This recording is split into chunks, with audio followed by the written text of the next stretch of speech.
हे guys, मैं हूं Nilanjana and welcome back to my YouTube channel Lexis Academia. तो guys, हमने पिछले वीडियो में देखा है आर्टिकल 15 क्या लेकर डील करता है, किस किस बेसिस पे अगर हमने लॉ बनाया वो वैलिड रहेगा और किस किस बेसिस पे अगर जो लॉ किसी पर्टिकुलर क्राइटेरिया को जाके टच कर रहा है, जो कि कॉन्स्टिट्यूशन ने बोला है कि अगर ऐसा होता है तो वो बिल्कुल इनवैलिड होगा। अगर आपने इस वीडियो को नहीं देखा, इसका लिंक मैंने डिस्क्रिप्शन बॉक्स में डाल दिया, आप ज़रूर देख लेना। तो चलिए आज का वीडियो स्टार्ट करते हैं। तो आज हम आर्टिकल 16 को हम पढ़ने वाले हैं, समझने वाले कि ये होता क्या है। साथ साथ हम equal pay for equal work को भी हम देखेंगे। तो चलिए शुरू करते हैं। आर्टिकल 16 जो है वो बोलता है कि अगर जो सिटीजन्स हैं उन लोग को, जितना भी सिटीजन्स है इंडिया का, सारे लोगों को सेम अपॉर्चुनिटी मिलेगा इन केस ऑफ एम्प्लॉयमेंट। मतलब कि हर एक इंसान को बेसिक चीज़ चाहिए ही होता है, वो है रोटी कपड़ा मकान। रोटी खरीदने के लिए उनको पैसा चाहिए होगा, पैसों के लिए उनको काम करना पड़ेगा, ठीक है। चाहे वो पब्लिक सेक्टर में काम करे, चाहे वो प्राइवेट सेक्टर में काम करे, कुछ एक सोर्स ऑफ इनकम तो होना चाहिए। तो इसीलिए किसी भी सिटीज़न को हम डिस्क्रिमिनेट नहीं कर सकते हैं इन केसेस ऑफ एम्प्लॉयमेंट, चाहे वो एम्प्लॉयमेंट प्राइवेट हो चाहे वो पब्लिक हो। 16(2) क्या बोलता है? 16(2) यही लेकर डील करता है कि ग्राउंड दिया हुआ है, कुछ पर्टिकुलर ग्राउंड्स दिया हुआ है जिसके बेसिस पे आप सिटीजन्स को डिस्क्रिमिनेट नहीं कर सकते हो। किस बेसिस पे आप डिस्क्रिमिनेट नहीं कर सकते हो? It's almost similar to that those grounds which have been mentioned in article 15। Article 15 में जो ग्राउंड्स दिया हुआ है वही सब है, बस तो एक दो एडिशन है, ठीक है। तो चलिए देखते हैं। एक है आपका religion, race, caste, sex, descent, birth place, residence. मतलब ये 7 जो ग्राउंड दिया हुआ है उसके बेसिस पे आप किसी को डिस्क्रिमिनेट नहीं कर सकते। मान लीजिए ये एक फैक्ट्री है, ठीक है, ये एक फैक्ट्री है, तो इसमें बहुत सारे स्टेट के लोग काम करते हैं, ठीक है। पूरा all over India, north east से लेकर साउथ इंडिया तक, east India, waste India, north India, सारे लोग इसमें काम करते हैं, ठीक है। तो आप किसी को डिस्क्रिमिनेट नहीं कर सकते कि आप नॉर्थ ईस्ट के हो या फिर आप नॉर्थ इंडिया के हो तो इसीलिए आपको ज़्यादा अपॉर्चुनिटीज़ मिलेगा, आप साउथ इंडिया आपको कम अपॉर्चुनिटीज़ मिलेगा, ऐसा नहीं है। आपको इक्वल अपॉर्चुनिटी मिलेगा। हाँ, अगर आपने सेम काम सेम टाइम पे किया है, ठीक है, तो ये सारा बहुत सारा क्राइटेरिया हो जाता है, वो हम equal pay for equal work में हम देखेंगे। लेकिन तब तक के लिए आप ये समझ लीजिए कि आप किसी को ये 7 बेसिस पे किसी को डिस्क्रिमिनेट नहीं कर सकते हैं। हाँ, लेकिन आर्टिकल 16 का क्लॉज 2 ये बोलता है कि एम्प्लॉयमेंट जो है वो पब्लिक भी हो सकता है, वो प्राइवेट भी हो सकता है। ये क्योंकि इंडिया में मेन 2 ही प्राइवेट सेक्टर है, एक है पब्लिक और एक है प्राइवेट, और एक एग्रीकल्चर सेक्टर जो कि इसमें नहीं आता है, ठीक है। ये it only deals with public and private sectors. तो आर्टिकल 16 क्लॉज 3 यही बोलता है कि अगर जो पार्लियामेंट है, एक एग्जाम्पल से समझते हैं, ठीक है। मान लीजिए ये एक स्टेट है, तो हर पूरा कंट्री का जितना भी स्टेट्स हैं, सारा स्टेट तो डेवलप्ड तो नहीं है ना, बहुत सारे स्टेट बैकवर्ड है, और या फिर बहुत सारे स्टेट डेवलपिंग स्टेज पे हैं। तो जो बैकवर्ड या फिर अंडर डेवलप्ड जो स्टेट हैं, अगर मान लीजिए ये एक स्टेट है, ठीक है, ये एक अंडर डेवलप्ड स्टेट है, बाकी जो है वो है डेवलप्ड। तो पार्लियामेंट अगर चाहता है तो ये अंडर डेवलप्ड स्टेट जगह जो है उसके लिए लॉ बना सकता है। वहाँ के लोगों को एम्प्लॉयमेंट देने के लिए, ठीक है, in order to provide employment, उन लोग के लिए स्पेशल लॉ बना सकता है कि अगर इस जगह से हो तो बहुत सारे ऐसे जगह है, जैसे छत्तीसगढ़ का ही आप मान लीजिए, ठीक है, ये छत्तीसगढ़ है, ठीक है। छत्तीसगढ़ का बहुत सारे ऐसे स्टेट होते हैं जो अंडर डेवलप्ड है, तो मान लीजिए सारा सब स्टेट मिला के B है, ठीक है। और जितना भी डेवलप्ड स्टेट है वो डेवलप्ड जगह है वो ए है। तो ये ए है और ये बी है, ठीक है। तो बी के लिए बी में जितने लोग रहते हैं उन लोग को एम्प्लॉयमेंट देने के लिए पार्लियामेंट ये कर सकता है कि वो ऐसा कुछ लॉ बना सकता है जो उन लोग के लिए फेवरेबल हो, उन लोग के लिए बेनिफिट हो। आप ये समझ लीजिए, ठीक है, ये अंडर डेवलप्ड है और ये डेवलप्ड है। आप डेवलप्ड को तो डेवलप कर ही रहे हो, लेकिन अंडर डेवलप्ड को आप छोड़ रहे हो, आप इसको एक्सक्लूड कर रहे हो। तो ऐसा करके क्या पूरा कंट्री को, आप पूरा जितना भी सिटीजन्स है, बी में जितने भी लोग रहते हैं उन लोग के लिए ये क्या वैलिड होगा? नहीं ना, क्योंकि उन लोग को डिस्क्रिमिनेशन कर रहे हो आप इन लोग के साथ गलत कर रहे हो। इन लोग को भी तो डेवलपमेंट होना पड़ेगा, तब जाके ना बढ़ेगा हमारा देश।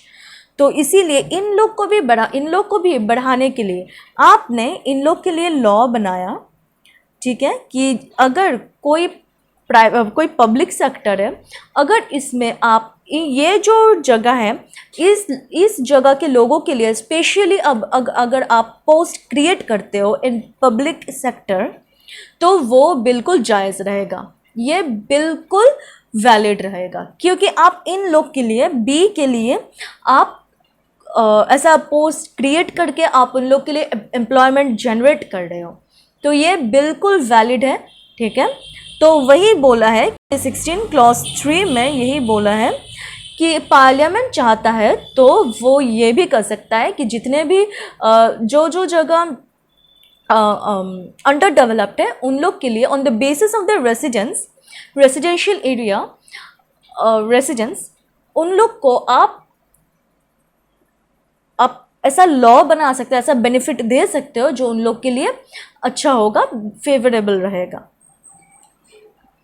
16 क्लॉज 4 यही बोलता है कि आपने जैसे पिछले वीडियो में मैंने जैसे बताया था आर्टिकल 15 में कि इंदिरा साहनी केस में यही बोला गया था कि कास्ट जो है it is only based on SC, ST and OBC and not other relevant factors such as income, employment, business etcetera etcetera.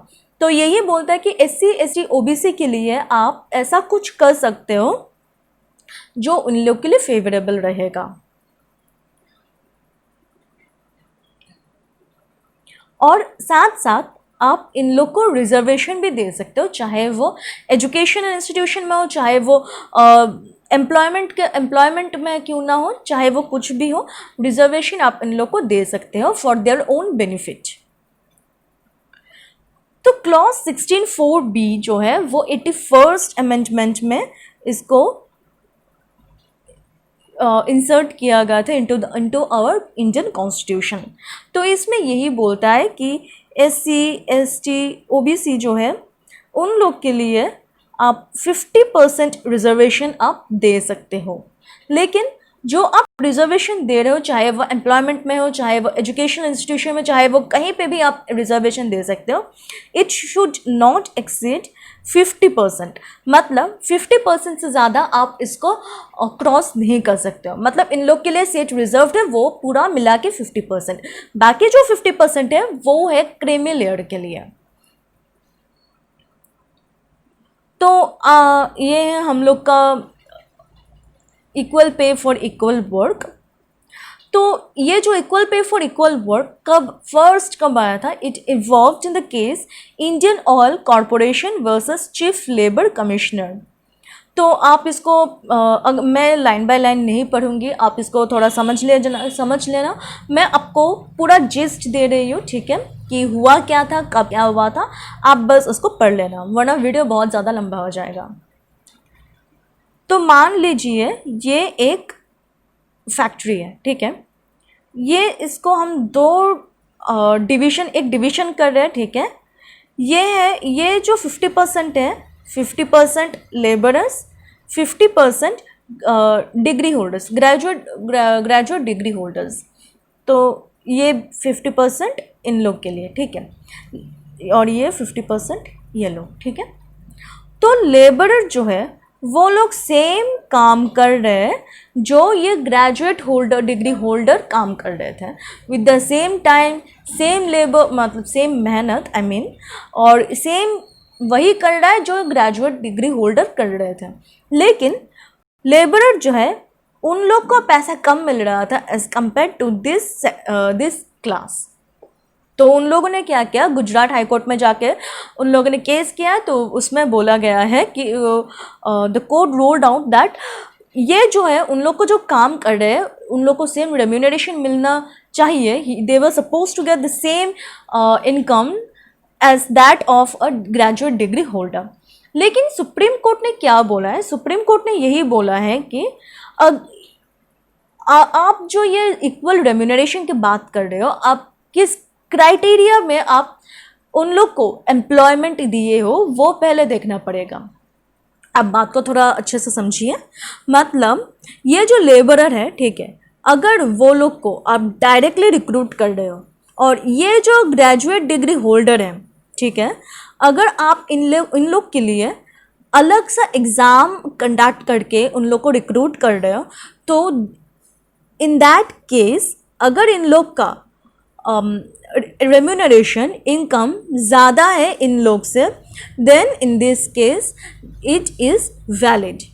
मतलब कि अगर इन लोग के लिए, लेबर लोग के लिए कोई ऐसा कुछ क्राइटेरिया नहीं सेट कर रहे हो कि इस क्राइटेरिया की बेसिस पे आप रिक्रूट करोगे, और वही क्राइटेरिया ग्रेजुएट डिग्री होल्डर जो है उन लोग को सेम क्राइटेरिया की बेसिस पे आप रिक्रूट कर रहे हो, देन इन दैट केस आप रेम्यूनरेशन सेम रख सकते हो, मतलब सबको सेम इनकम हो सकता है। लेकिन अगर जो ग्रेजुएट नहीं है, मतलब जो लेबर क्लास है और ये जो ग्रेजुएट क्लास है, उन लोग को अगर आप एक डिवीज़न कर रहे हो कि ग्रेजुएट जो होगा वो लोग पर्टिकुलर स्ट्रीम से होगा, मतलब कि इंजीनियरिंग, चाहे वो लॉ का हो, चाहे वो कुछ भी हो, ठीक है, MBA या फिर ऐसा कुछ स्पेशल आप कुछ कर रहे हो, आर्ट्स कॉमर्स साइंस, ऐसा कुछ क्राइटेरिया आप सेट करके रखे हो ग्रेजुएट लोगों को रिक्रूट करने के लिए, और लेबर लोगों के लिए ऐसा कुछ नहीं है, तो इन दिस केस आप इन दोनों का रेम्यूनरेशन सेम नहीं भी रखने से भी चलेगा, it is valid. I hope आप लोग को समझ में आया होगा। नेक्स्ट जो केस है वो है Randhir Singh versus union of India. इसमें बोला है कि जो equal pay for equal work है वो एक डायरेक्टिव प्रिंसिपल है, सॉरी। तो आप लोग को पता ही है directive principles are not enforceable, लेकिन आप इसमें से लॉ बना सकते हो। जैसे equal pay for equal work एक डायरेक्टिव प्रिंसिपल है, आप इसमें इक्वल रेम्यूनरेशन एक्ट में बदल दिए हो, तो दिस इज़ वैलिड। तो वही बोला है कि ये जो आर्टिकल 14 है, आर्टिकल 14 में बोला है कि जो भी सिटीजन्स होगा उसमें आप डिस्क्रिमिनेट नहीं कर सकते हो, खासकर in case of employment.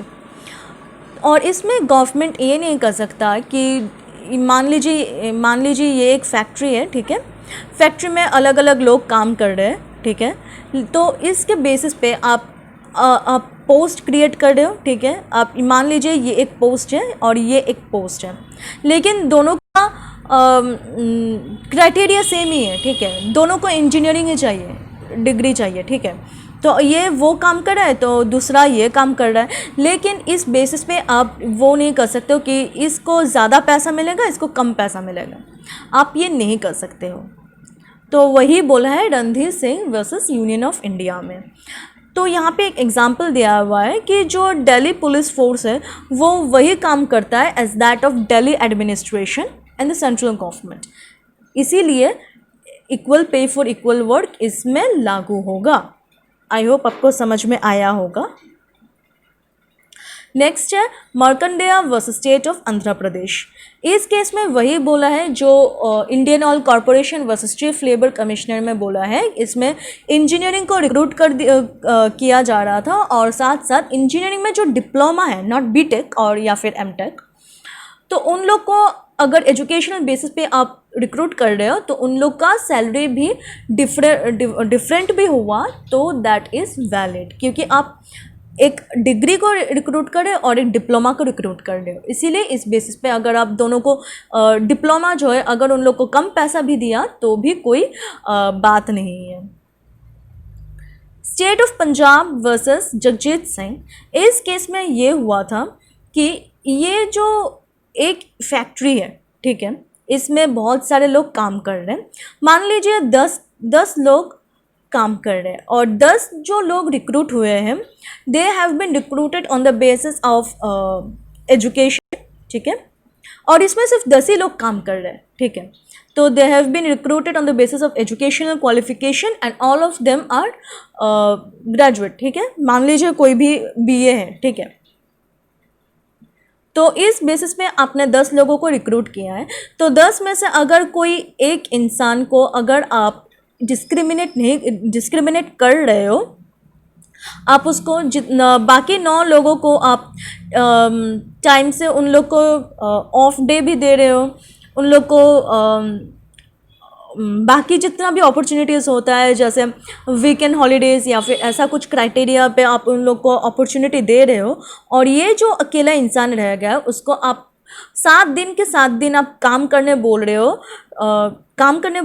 18 hours, ठीक है, और उन लोग को काम करने बोल रहे हो 10 घंटा। Then in this case this is discrimination. आप इस इंसान के साथ डिस्क्रिमिनेट कर रहे हो। बाकी जो 9 लोग हैं उन लोगों ने क्या बिगाड़ा जो आपने इसको उन लोगों ने क्या ही किया ऐसा जो इन लोग को इतना सारा अपॉर्चुनिटीज़ दे रहे हो, और जबकि इस बेचारे के साथ आपने ऐसा डिस्क्रिमिनेशन किया है।